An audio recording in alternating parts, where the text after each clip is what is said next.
당근마켓 여러 건 하면 사업소득으로 잡힐 수 있다는. 궁금해서 국세청에 전화를 네, 해봤어요. 사업체만 정리하면 끝날 줄 알았더니 네. 물품 정리하는 것도 다 소득화될 수 있다. 맞아요. 그럼 해외 부동산도 세금이 많이 내나요?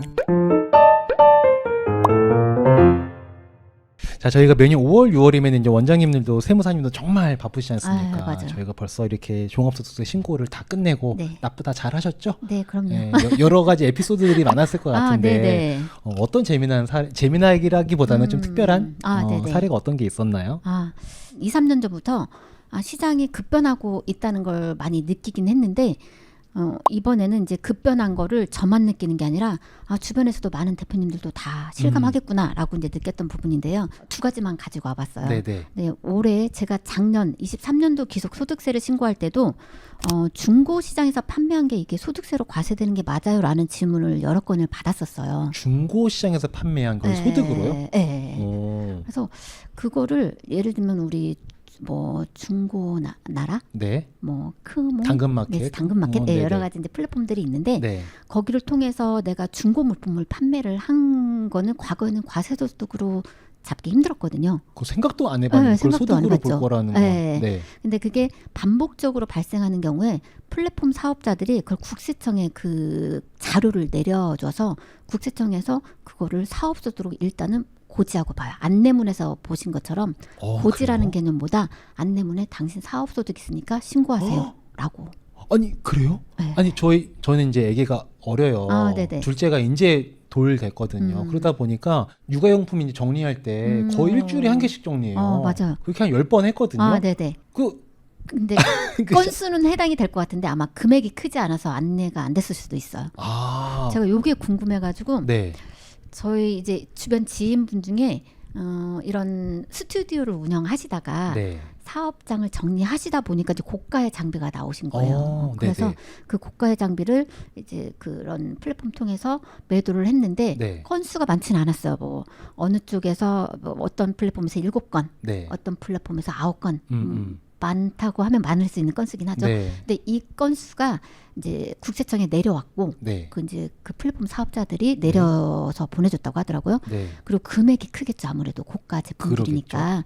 그래서 요것 때문에 이제 과세 대상으로 왔는데 사실은 이 판매 금액만 수익 금액만 잡는 게 아니라 거기에 실질적으로 내가 구매했던 원가가 있으면 네. 증빙 자료가 있으면 비용으로 넣어서 네. 이것도 사업 소득을 뽑아서 신고하시면 되는데 네.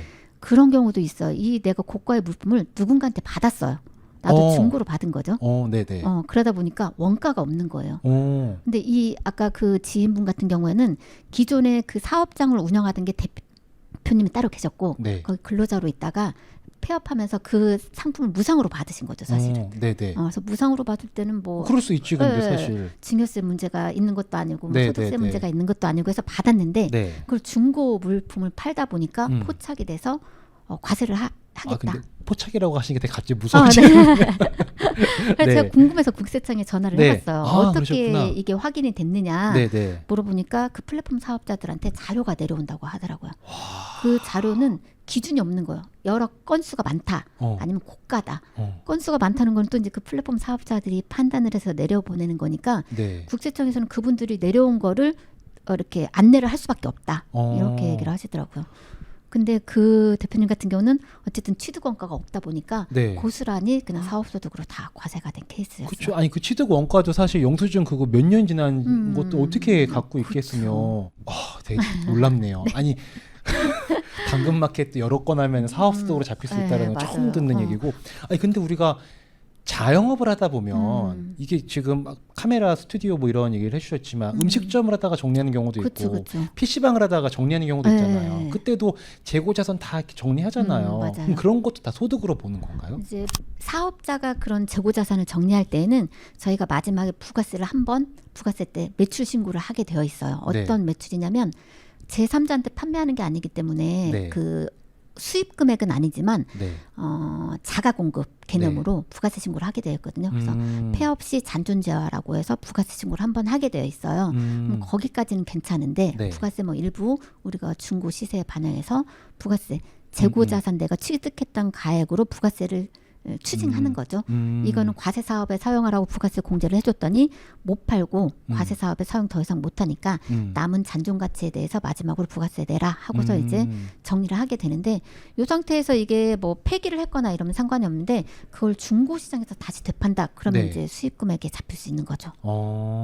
야 뭐든지 정리하는 게 이게 네, 맞아. 쉬운 게 아니라 사업체만 정리하면 끝날 줄 알았더니 네. 물품 정리하는 것도 다 소득화될 수 있다는 맞아요. 거네요. 그게 요즘에 많이 이거 국세청에서 너무 많은 것들이 전산화되면서 포착이 되고 있다는 그렇네요. 거죠. 그 당근마켓이 진짜 되게 충격적입니다. 맞죠. 제가 23년도에는 이 건을 많이 보지 않았는데 네. 24년도에 많이 봤어요. 그 요새 당근마켓을 통해서 별의별 거래들이 다 일어나잖아요. 맞아요. 진짜 속된 표현으로 사람 빼고 다 사고 판다 뭐 네. 이럴 정도로 자동차도 사고 팔고 네, 뭐 전기 맞아요. 자전거 뭐 네. 고가의 물품들 그만 하면서 좋아하는 게 당근으로 하면 소득이 안 잡혀서 뭐 이런 얘기들 하시는데 이미 그들은 알고 있는 거는 맞아요. 무섭습니다. 네. 또 요즘에 좀 큰 변화가 두 가지가 있다고 좀 얘기를 해주셨는데 네, 맞아요. 또 어떤 건수가 또 있습니까? 그 다음 건수가 이제 고액 자산가일수록 그럴 수도 있지만 네. 그냥 뭔가 이런 온라인 시장에 적응이 좀 빠른 세대들이라고 해야 되나? 저희 세대만 해도 온라인에서 뭐 해외 직구를 하는 게 좀 어려울 수도 있는데 네. 해외 직구에 능한 분들 그런 분들은 시장의 패턴, 시장의 중심이 그냥 국내에 국한되지 않는 그런 흐름이 좀 많이 보였는데요. 그렇죠.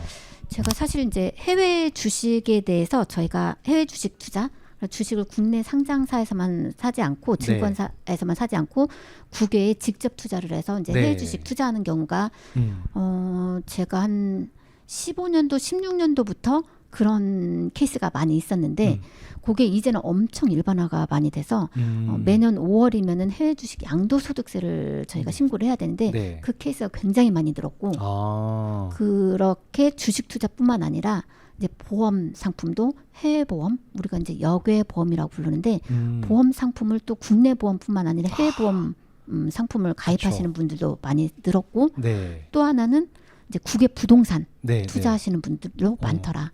그래서 우리가 이제 우리 한국만 보자면 시장의 중심이 서울. 그래서 부동산도 이제는 시세가 많이 꺾였다. 그래서 네. 똘똘한 한 채를 서울로 이렇게 네. 보는 것처럼 네. 이 시장을 전 세계적으로 보자면 똘똘한 한 채를 미국으로 이렇게 해서 많은 자금들이 네. 해외로 유출되고 있다는 게 보여요. 그런 거 정부 당국에서는 별로 안 좋아하는. 그쵸. 안 좋아하지만 이건 소비자의 합리적인 선택이기 때문에 네. 우리가 정부 당국에서 그래도 막을 수 있는 거는 사실 막을 수는 없다고 보고 그렇죠. 우리가 유출을 막기 위해서는 많은 정책적인 제도가 좀 필요하죠. 네. 왜냐하면 이것과 함께 인재들도 많이 빠져나가기 때문에 정책적으로 많이 유인할 수 있는 정책을 펼치는 게 좋고 우리는 이제 막을 수 없지만 대신에 이제 나간다면 그 부분에 따른 세금 정도만 거둘 수 있는 거죠. 해외 주식 투자했을 때 골머리 썩는 분들 많더라고요. 이거 어떻게 하면 200만 원 밑으로 떨어뜨려 양도 차익 뭐 200만 원까지 뭐 공제가 된다고 들은 것 같은데. 네네 맞아. 어떻게든 막 그 이렇게 하는 것도 있고. 네네. 그거 다 계산하는 것도 보통 일이 아닐 것 같아요. 맞아. 근데 엄청 많이 알고 계시는데요. 오시기 전에 공부했어요. 네. 이제 보통은 저희가 양도소득세는 종합소득세하고 분류가 돼요. 그래서 종합하지 않는 소득이거든요. 네, 양도소득세는 별도의 세목이 있는데 해외 주식 양도소득세는 양도소득세도 그 기본공제가 있어요. 네. 그래서 연간 250만 원까지 이제 그런 공제가 있거든요. 네. 그래서 아까 말씀하신 대로 해외 주식을 매도하고 차익이 250만 원이 넘지 않도록 네. 조절을 하고 싶다라고 말씀하시는 건데 250만 원 넘고 세금 내는 게 낫죠. 그렇죠. 사람 마음. 네, 맞아. 사람 마음이 네. 어떻게든 탁 걸리고 싶은 거죠. 300만 원 벌고 세금 낼 바에야 막 이런 그럴 수 있죠. 어딘가에 그 네. 지점이 있을 거잖아요. 네, 맞아. 아싸리 진짜 많이 버시는 분들은 어차피 250만 공제한 맞아요. 티도 안 나. 네. 뭐 5천만 원 벌었어. 그러면 이제 호쾌하게 할 텐데 네. 어떻게 내가 한 280 벌 것 같은데 그러면 이제 고민하기 시작할 것 같아요. 그럴 것 같아요. 네. 네. 그럼 해외 부동산도 세금이 많이 내나요? 이제 해외 부동산 같은 경우는 사실 큰 차이는 없어요. 우리 국내 부동산과 다를 바 없이 네. 부동산 임대소득을 산정해서 네. 우리 쪽에 이제 합산해서 신고를 하는 건데 네.